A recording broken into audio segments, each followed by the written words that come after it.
Bayangkan sebuah ruang arsip yang fungsinya tuh bukan buat merawat sejarah, tapi justru buat menguburnya secara permanen. Selamat datang di penelusuran mendalam kita hari ini untuk Anda semua. Iya, dan hari ini kita membedah sebuah dokumen yang jujur aja sangat menarik dari arsip yang tidak boleh dibuka bab 3. Misi kita kan jelas ya, kita mau ngupas tuntas anatomi manipulasi informasi dan harga psikologis dari menjaga rahasia besar. Mari kita bedah ini. Betul, dan tokoh utama di teks ini, si Alfian, dia tuh pelan-pelan nyadar kalau ruang bawah tanah tempat dia kerja itu sebenarnya...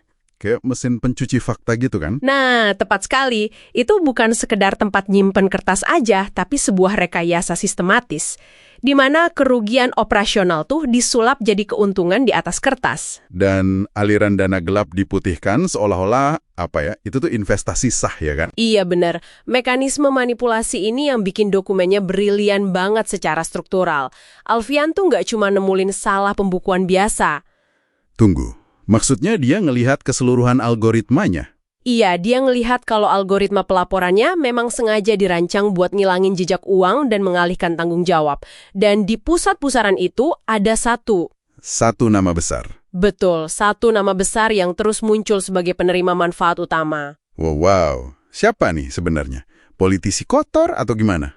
Justru bukan. Sosok ini adalah seorang visioner dan dermawan publik yang rekam jejaknya bersih banget, tanpa skandal selama 2 dekade terakhir. Nah, disinilah bagian yang sangat menarik menurut saya. Rekam jejak publik yang benar-benar tanpa celah itu pada dasarnya nggak logis. Maksudnya ada anomali gitu ya? Iya dong. Ibaratnya gini, Anda masuk ke sebuah pabrik industri alat berat, tapi lantainya sebersih ruang operasi rumah sakit. Oh oke, saya paham analoginya. Ruangan yang terlalu steril di tengah lingkungan yang rawan kotor itu kan bukan tanda kebetulan. Itu tanda bahwa ada biaya besar yang dibayar buat nyewa tim pembersih harian. Pasti ada yang bersihin darahnya ya? Nah, benar.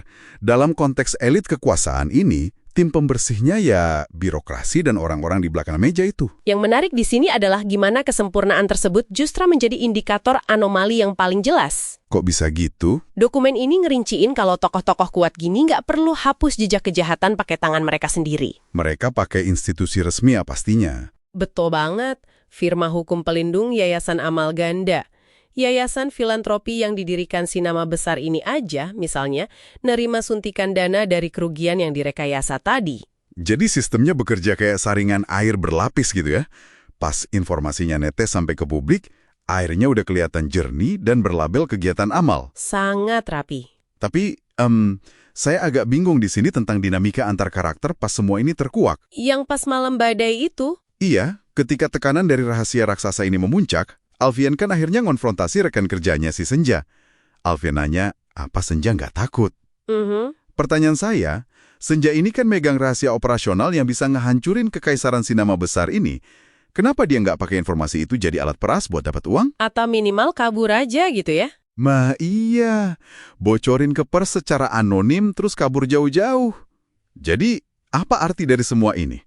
Kenapa Senja cuma diam dan terus kerja di sana? Gini, jika kita hubungkan ini dengan gambaran besarnya, menyimpan rahasia tingkat tinggi itu punya anatomi psikologisnya sendiri loh. Oke, maksudnya gimana tuh?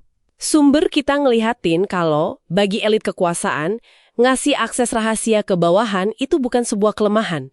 Itu justru alat kontrol yang paling efektif. Oh, jadi rahasia itu malah jadi senjata makan tuan buat Senja? Tepat. Senja nggak punya opsi buat meras. Karena mengetahui rahasia itu sendiri adalah rantai di lehernya agar tetap hidup. Wow. Dia bertahan dengan cara mengubah dirinya menjadi utilitas sistem, menjadi penjaga kuburan dosa. Selama dia efisien merawat kebohongan itu tanpa banyak tanya, keberadaannya ditoleransi sama mereka yang berkuasa. Berarti diamnya Senja saat dikonfrontasi itu bukan karena dia punya ketenangan batin ya? Bukan sama sekali. Itu lebih ke wujud kelumpuhan psikologis. Dia sadar sepenuhnya lagi bantu nyuci dosa si nama besar, tapi dia kehilangan agensinya sendiri. Bener. Dia hidup berdampingan dengan ancaman sistemik tiap hari. Sampai batas antara sekedar bertahan hidup dan menyerah pada keadaan itu jadi sangat kabur. Nah, ini memunculkan pertanyaan penting tentang bagaimana Anda sebagai pendengar kita hari ini mengonsumsi informasi di luar sana. Kenapa mereka harus peduli ya? Iya, kenapa Anda harus peduli dengan dinamika Alfian dan Senja di ruang arsip fiktif ini? Karena teks ini mendesak Anda untuk membedah narasi kesempurnaan tokoh-tokoh elit di dunia nyata. Bener banget. Ketika Anda melihat profil elit yang tampaknya tanpa cacat, Anda harus mulai bertanya, Struktur informasi apa yang sedang dikendalikan? dan siapa pihak-pihak tak terlihat di belakang meja yang lagi kerja keras misahin debu dari narasi tersebut? Karena pada akhirnya kesempurnaan itu seringkali hanyalah produk dari sistem sensor yang dirancang dengan sangat indah. Sangat indah tapi mematikan. Untuk menutup penelusuran mendalam kita hari ini, ada satu pemikiran gelap dari benak Alfian yang mau saya tinggalkan untuk Anda renungkan sendiri. Silahkan. Ketika Anda melihat seseorang seperti Senja, yang menjaga rahasia kelam sebuah institusi murni karena merasa nggak punya pilihan lain buat bertahan hidup. Apakah dia hanyalah seorang korban dari sistem yang kejam? Ataukah dia, tanpa sadar, sudah berevolusi menjadi bagian dari monster itu sendiri?